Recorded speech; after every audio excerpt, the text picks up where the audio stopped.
Notable undercover moments that shocked both bosses and employees. John Miller sat in his big office on the top floor of the Miller Foods building. He looked out the window at the busy street below.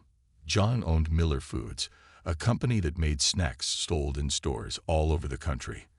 The company had 500 workers and made lots of money. John was proud of his success. But lately, John felt worried. Sales were going down. Customers were buying less of his snacks. Some were even complaining about the taste and quality. John didn't understand why. The recipes hadn't changed. The machines were the same. What was happening? John called a meeting with his top managers. They sat around a long table in a room with no windows. "Our sales are dropping. What's going on?" John asked. Sarah, the marketing manager, showed some charts on a screen. "People still know our brand, but they're choosing other snacks instead." Mike from production shrugged. "The factory is running fine. We're making the same snacks we always have." "Well, something is wrong," John said, hitting the table with his hand. "And we need to fix it." After the meeting, John sat alone in his office. The managers didn't seem worried. They all said everything was fine in their departments. But John knew something was wrong. He just couldn't see what it was. That night, John watched a TV show called Bosses in Disguise, where company owners pretended to be regular workers to see what really happened in their companies. John couldn't sleep that night. An idea kept growing in his mind. The next morning, John called his friend Tom. Tom worked in movies and knew how to change how people looked with makeup and wigs. "I need to look like someone else," John told Tom. "No one should know it's me." 2 days later, John looked in the mirror and saw a stranger. His thick dark hair was now thin and gray. His clean-shaven face had a bushy mustache. Fake glasses sat on his nose. Even his wife didn't recognize him when she walked into the room. "Perfect," John said. "Now I need a new name and story." He decided to call himself Bill Thompson, a man who needed a job after his old factory closed down. John's assistant helped create fake papers for Bill. She was the only person at the company who knew about John's plan. On Monday morning, Bill Thompson walked through the front door of Miller Foods.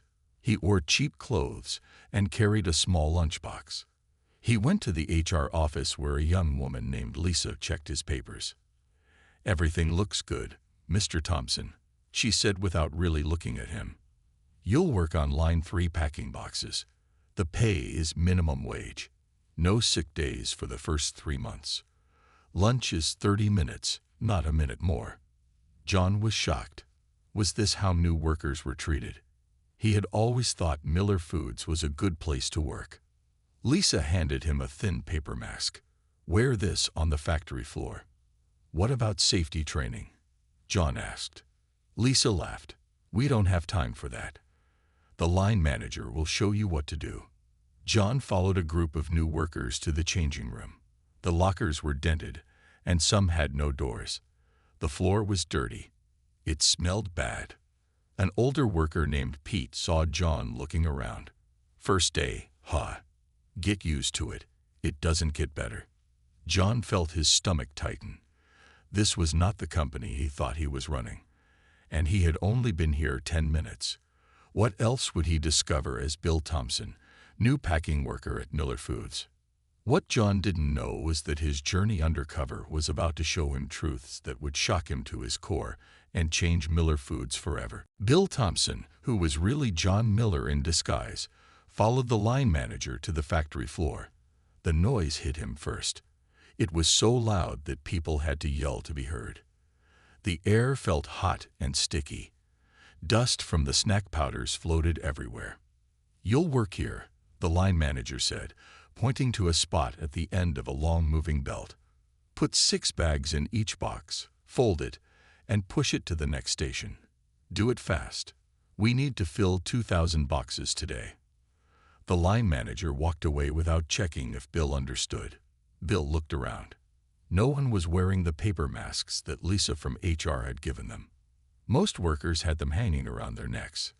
"Why isn't anyone wearing masks?" Bill asked the woman next to him. whose name tag said Maria.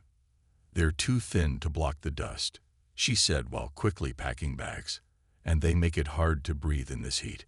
Company buys the cheapest ones they can find." Bill tried to keep up with the speed of the line, but he was slow. Boxes started piling up. Maria helped him when she could. His back began to hurt after just an hour of bending over the line. "Is there a break soon?" Bill asked, wiping sweat from his face. Maria laughed. "First break is at 10:30, 2 hours after start time. Just 5 minutes to use the bathroom or get water." She pointed to a single water fountain at the far end of the room. "And that's the only one working for this whole floor." At 10:30, a loud bell rang. Everyone rushed to the bathrooms or the water fountain. Bill waited in line for water. By the time he got to the fountain, another bell rang. Break time was over. He hadn't even gotten a drink. Back at the line, Bill noticed that some bags of chips didn't look right. The seals were loose, and some bags had very few chips in them. "These bags look wrong," Bill said to Maria. "Should we pull them off the line?" "No time," Maria said. "Supervisor Frank gets mad if we slow down for quality checks. He only cares about hitting the numbers." Bill saw Frank walking around with a clipboard, watching the workers. Frank was a big man with an angry face. He yelled at a young worker who dropped a box. "That costs the company money." Frank shouted, "I'll write you up for that." During lunch, Bill sat with Maria and some other workers in a small break room. The room was dirty. One microwave had to serve 50 people. The vending machine was filled with the company's own snacks, but they cost the same as in stores. "Do you get free snacks or at least a discount?" Bill asked. "Free? No way," said a man named Diego. "We make these all day but can't even taste them to check quality anymore." That rule changed last year. "Why?" Bill asked. "New policy from upstairs," Maria explained. "They said too many snacks were being eaten by workers. Now we can only eat broken bags that can't be sold, and only with supervisor permission." An older worker named Tom leaned in. "You know what's funny? The company magazine just did a big story about how much the bosses care about workers. There was a picture of the owner, John Miller, saying how we're all family." Everyone at the table laughed. "Family? I've worked here 7 years and never even seen him," Maria said. "He stays in his fancy office upstairs while we work in this heat with broken equipment." Bill felt his face get hot with shame. He wanted to defend himself but couldn't blow his cover. After lunch, Bill was moved to help in the mixing room where the snack powders were made. He was shocked to see workers using less flavoring than the recipe called for. They were also using lower quality ingredients than what John thought the company was buying. "Why are you changing the recipe?" Bill asked the mixer. "Orders from management," the mixer said quietly. "They want to save money on ingredients. That's why the snacks don't taste as good anymore. But don't tell anyone I said that. I need this job." Now Bill understood why sales were falling. The product was getting worse, and no one had told him. What other secrets would he find as his week undercover continued? On the second day, Bill arrived early at the factory. He wanted to see what happened before the regular shift started. In the parking lot, he noticed several workers sleeping in their cars. Bill knocked on one car window. The man inside jumped up, looking scared. "Sorry," Bill said. "I'm new here." "I'm Bill. Why are you sleeping in your car?" The man, who said his name was Ray, rubbed his tired eyes. "I live 2 hours away. Can't afford to live closer to the city. Not on what they pay us. Sometimes it's not worth driving home if we have to work late and come back early." "Does that happen a lot?" Bill asked. "At least twice a week," Ray said. "They tell us at the last minute that we need to stay late. If we say no, they write us up." Inside the factory, Bill was put on the cleaning crew for the morning. The night shift had left a big mess. Spilled food powders covered the floor. Machines were dirty. Bill and 3 others had to clean everything before the day shift started. Carlos, the lead cleaner, handed Bill a bucket with cleaning liquid. "Be careful with this stuff," he warned. "It burns your skin if you touch it. We used to have gloves, but the company stopped buying them to save money." Bill looked at the liquid. The smell was strong and made his eyes water. "What is this? Is it safe?" Carlos shrugged. "Who knows? The labels were in English, but someone peeled them off and put on new ones with Chinese writing. It's cheaper, I guess." Bill was careful not to splash any of the liquid on himself. He noticed that Carlos had red, raw patches on his arms where the skin looked burned. After cleaning, Bill worked in the packing area again. Around 10 o'clock, a loud alarm went off. Everyone stopped working. "What's happening?" Bill asked Maria. "Safety drill," she said without moving from her spot. "Just stand here for 5 minutes until it stops." "Shouldn't we go outside or something?" Bill was confused. Fire drills at the office meant everyone had to leave the building. "That's what should happen," Maria said. "But Frank says it takes too much time. So we just stand here, and then they mark on their clipboard that we did the drill." Bill looked around and saw fire doors blocked by boxes, exit signs with burnt-out lights, fire extinguishers with inspection tags from 3 years ago. At lunch, Bill sat with a different group. A young man named Kevin was talking about a meeting happening upstairs. "My cousin works in accounting," Kevin said in a low voice. "She says the big bosses are planning to sell the company. They're cutting corners everywhere to make the numbers look good for the new buyers." The others at the table looked worried. "What will happen to our jobs?" asked an older woman. "They'll probably close this factory," Kevin said. "My cousin saw plans for a new factory in Mexico where they'll pay workers much less." Bill felt his stomach tighten. This couldn't be true. He had no plans to sell the company or move jobs to Mexico. Who was making these plans? After lunch, a surprise visitor came to the factory floor. Everyone stood up straighter. It was Bob Wilson, the company's operations director and John's second-in-command. Bob walked through quickly, barely looking at the workers or machines. Frank, the supervisor, followed him like a puppy, pointing at charts showing production numbers. Bill moved closer to hear what they were saying. "We've cut ingredient costs by 15% this quarter," Frank was telling Bob proudly, "and reduced staff by 20% while keeping production levels the same." Bob nodded. "Good. Mr. Miller wants better numbers for the board meeting. Keep pushing." As they passed by Bill's station, Bob looked right at him without recognizing his boss. Bob lowered his voice, but Bill could still hear him. "Make sure no one talks to those people from the health department if they come by again. Last thing we need is more trouble about those safety violations." Bill stood frozen in place. His own operations director was hiding safety problems and lying about company plans, and he was using John's name to push these bad decisions. Now Bill understood why things had gone wrong at his company. But who else was involved in this deception? Bill couldn't sleep that night. He kept thinking about what he had heard Bob say. His own operations director was lying to him and putting workers in danger. Bill decided to dig deeper on his third day undercover. The next morning, Bill asked to work in the shipping area. He wanted to see every part of the factory. The shipping manager, a woman named Janet, seemed different from other supervisors. She spoke kindly to workers and knew everyone's name. "You're new," Janet said to Bill. "Have you worked in shipping before?" "No," Bill admitted, "but I want to learn." Janet smiled. "That's good. Most new people don't care about learning different jobs." In shipping, Bill saw workers loading trucks with boxes of snacks. The boxes were stacked on pallets and wrapped in plastic. Bill noticed something strange. Some boxes had regular Miller Foods labels, but others had different brand names. "Why do some boxes have different names?"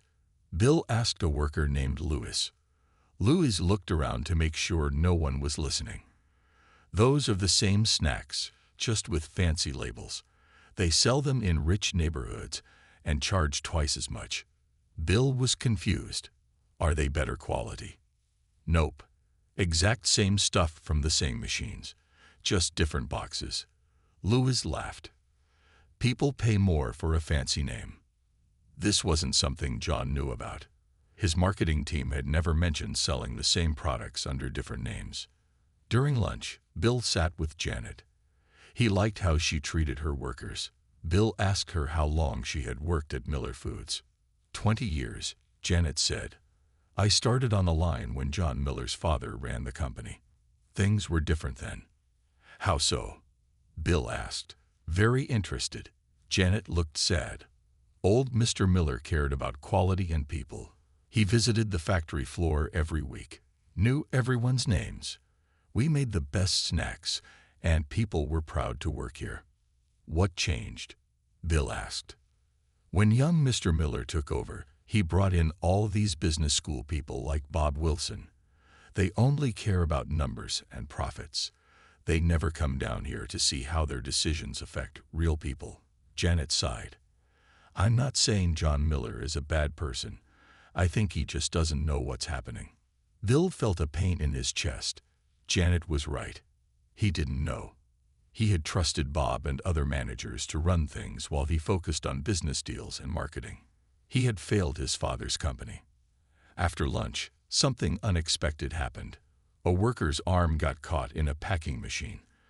People yelled for help. The worker screamed in pain. Frank, the supervisor, ran over, but instead of stopping the machine right away, he looked around nervously. We need to call an ambulance. Someone shouted. No, Frank said. Company policy is to have our nurse check first. We can't have more reportable accidents this month. Bill couldn't believe what he was hearing. He pushed through the crowd and hit the emergency stop button. The machine stopped. Bill and Lewis helped free the injured worker, a young man who was crying in pain. His arm might be broken, Bill said. He needs a doctor now. Frank glared at Bill. Who do you think you are? You've been here 3 days. I'm in charge here. You're in charge of keeping people safe, Bill shouted, forgetting to act like a new worker. Call an ambulance now or I will. The workers around them went quiet, surprised by Bill's confidence. Frank looked shocked but took out his phone and called for help. As they waited, Maria whispered to Bill, No one ever stands up to Frank. You might get fired, but that was brave. Bill nodded, thinking about how many other workers might have been hurt because of policies that put production before safety. He was more determined than ever to fix his broken company. But first, he needed to find out just how deep the problems went. Word spread fast about Bill standing up to Frank. On the 4th day, workers treated Bill differently. They smiled at him and shared stories they normally kept secret from new people. During morning break, a small group invited Bill to join them behind the warehouse. Curious, he followed them to a hidden spot where several workers gathered. We heard what you did yesterday, said a tall man named Victor. We think we can trust you. Victor had worked at Miller Foods for 15 years. He pulled out a folder from his bag. Look at these, he said, showing Bill some papers. The papers were old safety reports. They showed dangerous problems in the factory that had never been fixed. There were also medical records of workers who got sick from the chemicals and dust. We've been collecting proof, Victor explained. Too many people are getting sick here. The company doctor always says it's not work-related, but we know it is. A woman named Rosa showed Bill her hands. They were red and cracked with sores. From the new cleaning chemicals, she said. 10 of us have the same problem. But the company won't change the chemicals because the new ones are cheaper. Have you told anyone about this? Bill asked. Victor nodded. We sent letters to the main office, even tried to reach John Miller himself. But nothing changes. Bill felt sick. He had never seen these letters. Someone had kept them from him. Why not go to the government safety people? Bill asked. Some did, Victor said quietly. 2 workers called the safety office last year. The next week, they lost their jobs. The company said it was for different reasons, but we all knew the truth. Bill was shocked. People were fired for reporting safety problems. This was illegal and wrong. At lunch, Bill met someone new. An older man named George sat alone in the corner of the break room. He had a company badge that looked different from the others. Bill sat with George and introduced himself. George didn't smile. "You're the one who helped Joey after the accident," he said. "How is he?" "His arm was broken," Bill said. "But he'll be okay." George nodded. "I used to be the safety manager here for 20 years. Now they only let me check fire extinguishers." "Know why?" Bill shook his head. "Because I kept sending reports about problems that needed fixing. Too many reports." George's voice was bitter. "Bob Wilson told me to stop finding problems. When I wouldn't, they took away my job and made me a special assistant. That's their way of pushing me to quit." "That's terrible," Bill said, truly upset. "Want to see something?" George asked. He took Bill to a small office filled with boxes. "These are all my old reports. 5 years of safety problems I found. Most were never fixed." Bill looked through the reports. Broken guards on machines, bad air quality, unsafe chemical storage. The same problems he had seen this week. "I sent copies of everything to John Miller," George said, "but I don't think he ever saw them. His assistant always said she'd give them to him, but nothing ever changed." "Who is his assistant?" Bill asked, though he knew the answer. "Linda Wilson, Bob's wife." George laughed without humor. "Convenient, right? Nothing gets to the big boss unless the Wilsons want it to." Bill couldn't believe it. Linda, his trusted assistant for 5 years, was helping her husband hide problems. The betrayal felt personal and deep. When shift ended, Bill saw Bob and Linda enter the factory together. They rarely visited the floor, so this was unusual. They walked around quickly, talking to supervisors but not workers. Bill stayed out of sight, watching them. They stopped near Frank's office. Bill moved closer to hear. "The health inspectors are coming tomorrow," Linda said to Frank. "Make sure they only see the areas we discussed, and get those troublemakers on the special assignment so they're not here." "What about that new guy who caused trouble yesterday?" Frank asked. "Find a reason to fire him today," Bob said. "We don't need heroes right before inspection." Bill ducked away before they saw him. His mind was racing. Not only were Bob and Linda hiding problems, they were actively planning to deceive inspectors and fire anyone who might tell the truth. It was time for Bill to become John Miller again. But first, he needed one more day to gather proof. On the 5th day, Bill came to work with a small hidden camera in his shirt button. His friend Tom had given it to him last night. The camera would record everything Bill saw and heard. Bill started his day in the mixing room again. He wanted to get more proof about the changed recipes. This time, he worked with a man named Henry who had been with the company for 10 years. "Can I ask you something?" Bill said quietly to Henry. "When did the recipes start to change?" Henry looked nervous. "About 2 years ago. At first, it was small changes, less of the expensive spices. Then they started using cheaper oils and powders." "Who ordered these changes?" Bill asked. "It came from Bob Wilson's office. We got new recipe sheets with his signature on them." Henry shook his head. "The old recipes made better snacks. My kids won't even eat these new ones." Bill made sure the camera could see the new recipe sheets. He also filmed the cheap ingredients they were using instead of the quality ones John had always paid for. During mid-morning, something unexpected happened. Health inspectors arrived at the factory. Frank and Bob quickly took them to the areas that had been specially cleaned the night before. Bill followed at a distance, filming everything. He saw how Bob and Frank only showed the inspectors the newest machines and the cleanest areas. They avoided the parts of the factory with problems. One young inspector tried to check a door that led to the old mixing rooms. "That area is closed for maintenance," Bob said smoothly. "Nothing to see there." Bill knew this was a lie. People worked in those rooms every day with old, dangerous machines. At lunch, Bill sat with Maria and Victor. "The inspectors never see the real problems," Maria said sadly. "They come, Bob gives them a nice tour. Sometimes they get gifts, and then they leave. It's always been like this, Victor added. The company gets warned about inspections ahead of time. They clean up just those areas. Bill was getting angrier by the minute. This system was corrupt and dangerous. After lunch, Frank found Bill. "You need to come to my office," he said with a cold smile. In the office, Frank didn't waste time. "We're letting you go," he said. "You don't fit in here." "Why?" Bill asked, making sure the camera was recording. "Is it because I helped that injured worker?" "You don't follow orders," Frank said. "This is your last day. Clean out your locker." As Bill walked to his locker, he passed Bob's temporary office. The door was partly open. Inside, Bob was talking to someone on the phone. "Yes, the inspectors just left." "No problems," Bob was saying. "We're still on track for the sale. Once we show 2 more quarters of high profits, we can sell the company for top dollar." Bill moved closer to hear better. "John Miller has no idea," Bob continued. "He thinks sales are down because of the market.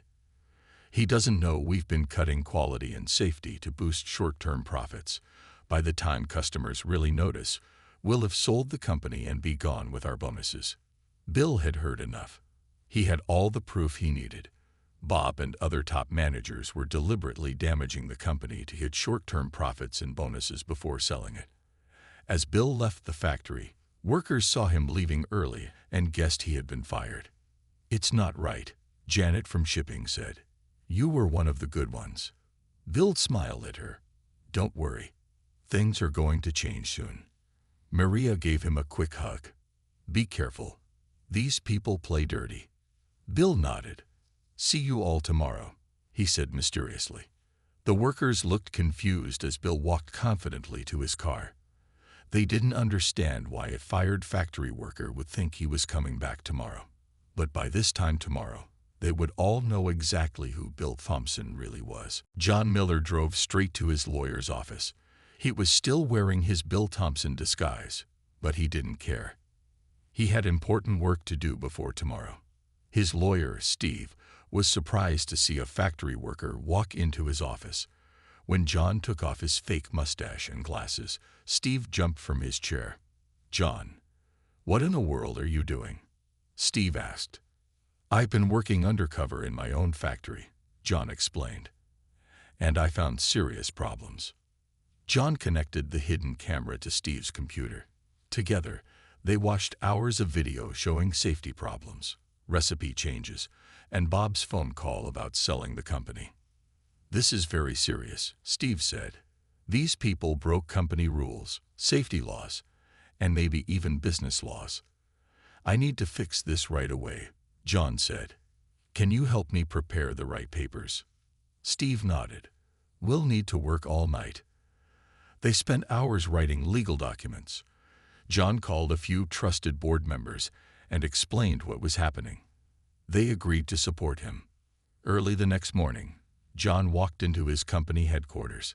He wore his normal business suit. His assistant Linda looked shocked to see him. "John, you're back early from your trip," Linda said nervously. "Yes, I cut my trip short," John said calmly, remembering this was the woman who had helped hide problems from him for years. "Please call an emergency meeting with all department heads and supervisors for 9 a.m. And call the factory. I want all shift supervisors there too." Linda tried to say something about schedules and how people were busy, but John cut her off. "This is not a request, Linda. Make it happen." At 9 a.m., the big meeting room was full. Bob Wilson sat near the front, looking confident. Frank and other factory supervisors sat together, looking uncomfortable in the fancy office. Janet from shipping was there too. John walked in last and stood at the front of the room. He looked at the faces of his managers. Many of them had been lying to him for years. "Thank you all for coming," John began. "I have some important news to share about our company." He clicked a button, and a large screen showed a picture of Bill Thompson. "For the past week, I have been working undercover in our factory as this person." Gasps filled the room. Frank's face turned white. Bob Wilson stood up suddenly. "This is some kind of joke," Bob said with a fake laugh. John clicked to the next image, a picture of Bob talking to the health inspectors. "No joke, Bob. I've seen everything. I know what you and others have been doing." Over the next 20 minutes, John showed video clips of safety problems, recipe changes, and Bob's phone call about selling the company. With each clip, more managers looked down at the table, unable to meet John's eyes. "I trusted you to run my father's company with care and honesty," John said, his voice strong but sad. "Instead, you cut quality, ignored safety, and planned to sell the company for your own gain." John nodded to his lawyer, Steve, who handed out papers to specific people, including Bob and Linda. "Those of you receiving papers are fired, effective immediately. Security will watch you clean out your desks." John looked directly at Bob. "And my lawyer is already talking to the police about possible criminal charges." Bob jumped up. "You can't do this. I made this company profitable." "By lying and putting workers in danger," John replied. "That's not profit. That's theft." The room was silent as security guards entered to escort Bob, Linda, Frank, and several others out of the building. Then John turned to the remaining managers and supervisors. "For the rest of you, we have a lot of work to do. Starting today, Miller Foods is going to change." As the fired managers left, John noticed Janet from shipping sitting quietly in her chair. There were tears in her eyes. "Are you okay, Janet?" John asked. She nodded. "Your father would be proud of you today, Mr. Miller." After the meeting, John drove to the factory. He wanted to talk to the workers himself. No more messages filtered through managers. When he walked onto the factory floor, people stopped working and stared. Maria was the first to recognize him. "That's Bill," she said loudly. Then she looked closer. "But you're wearing a suit." John smiled. "My name is John Miller. I own this company. For the past week, I've been working here as Bill Thompson." The workers looked shocked. Some laughed nervously. Others backed away, afraid they might be in trouble for things they had said about the boss. "Please gather around," John said. "I want to talk to all of you." The workers formed a circle around him. John saw familiar faces: Maria, Victor, Carlos, Louis, Ray, and many others he had worked beside. "First, I want to say thank you," John began. "You welcomed Bill and taught him about the real factory. Not the one I was told about in reports, but the real place where you work every day." John told them about the changes he was making. Bob Wilson and other bad managers had been fired. Frank would not be coming back. "Starting today, things will be different," John promised. "We're going back to the original recipes my father created. Quality comes first again." The workers looked at each other, surprised but happy. "We're also fixing all safety problems," John continued. "George is our new head of safety, reporting directly to me." George stepped forward, smiling for the first time in years. The workers clapped for him. "Janet will be our new factory manager," John announced. Janet looked shocked as workers cheered loudly. "And what about our pay?" Someone called out. "We can't live on what we make." "Good question," John said. "Starting next week, everyone gets a 15% raise, and we're bringing back the profit-sharing plan my father started." The room erupted in cheers. Some workers hugged each other. A few had tears in their eyes. "One more thing," John said when the noise died down. "Joey, the worker who was hurt yesterday, will get full pay while he recovers, and we're paying all his medical bills." Maria stepped forward. "Why did you do this? Why work as Bill?" John thought about it. "Because reports and numbers don't tell the whole story. I needed to see and feel what you experience every day." Victor raised his hand. "Will you fire people who complained or said bad things about you?" John laughed. "No, you told the truth. I needed to hear it." He looked around at everyone. "You are the heart of this company. I forgot that for a while. It won't happen again."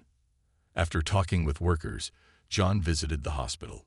Joey was surprised to see the company owner walk into his room. "You're the new guy, Bill," Joey said, confused by John's nice suit. "I was Bill," John explained, "but I'm really John Miller." Joey's eyes went wide. "Am I in trouble for getting hurt?" "No," John said firmly. "You're getting a better job when you recover. One that won't hurt your arm." Joey smiled. "Frank said the accident was my fault." "Frank was wrong about many things," John replied. "He's no longer with the company." As John left the hospital, his phone rang. It was a reporter from the business news.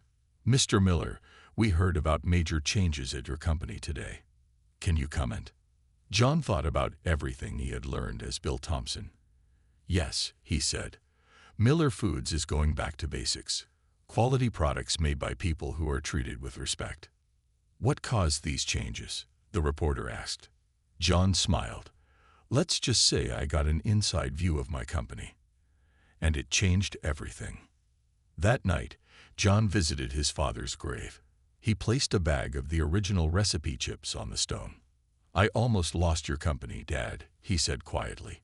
"But I found it again, thanks to the people who worked there. I think you would be proud." 6 months later, Miller Foods was a different company. John sat in his office looking at the latest sales report. For the third month in a row, sales were up. Customers were coming back. John no longer spent all his time in his office. Every Monday he worked a different job in the factory. He packed boxes, mixed ingredients, and cleaned machines. The workers no longer seemed surprised to see the boss in work clothes. Today was a special day. The factory was having a big celebration. John walked to the main floor where all the workers had gathered. A large banner hung on the wall. "Miller Foods, 6 months accident-free." "Thank you all for coming," John said to the crowd. "6 months ago, we promised to make safety our top priority. Today we celebrate that promise kept." George, the safety manager, stood next to John. "Every safety problem has been fixed," George said proudly. "And workers now feel free to report new issues without fear." Janet, the factory manager, stepped forward.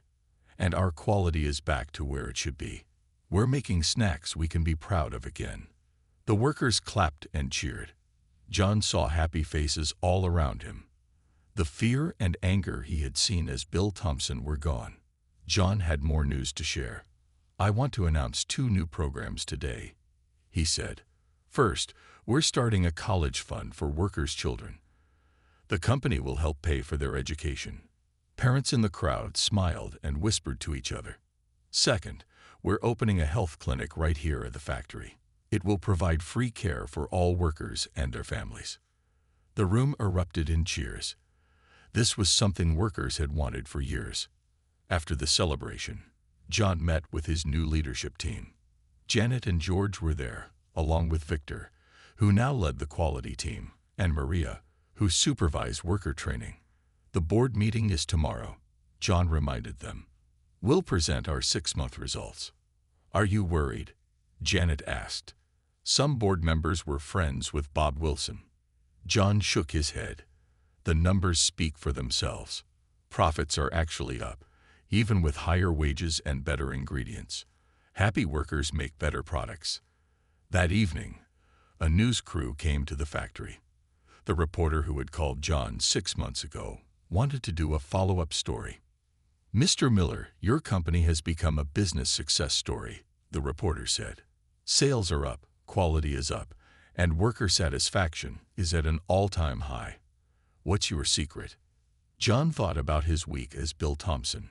"No secret," he said. "I just started listening to the right people, the ones who do the actual work." The reporter looked around the clean, busy factory. "Your competitors say you can't keep this up. They say treating workers well costs too much money." John smiled. "They're welcome to believe that. Meanwhile, we'll keep making the best snacks with the best people." After the interview, John walked through the factory one last time before heading home. He stopped to help a new worker who was struggling with a packing machine. "Here's a trick I learned," John said, showing the young man an easier way to fold the boxes. "Thanks," the worker said. Who taught you that? John smiled. A woman named Maria taught Bill Thompson, and Bill taught me. The worker looked confused but thanked John again. As John drove home, he thought about how close he had come to losing his father's company. Bob Wilson and the others had almost succeeded in their plan. The company might have been sold, the factory closed, and hundreds of good people would have lost their jobs. 1 week as Bill Thompson had changed everything. John now knew that being the good boss meant seeing the truth, even when it was hard to look at. It meant listening to everyone, not just those in fancy offices. Most of all, it meant remembering that a company was not just numbers on paper. It was people working together to create something good. The Bill Thompson disguise was packed away in a box in John's closet. He didn't need it anymore, but he would never forget what it had taught him.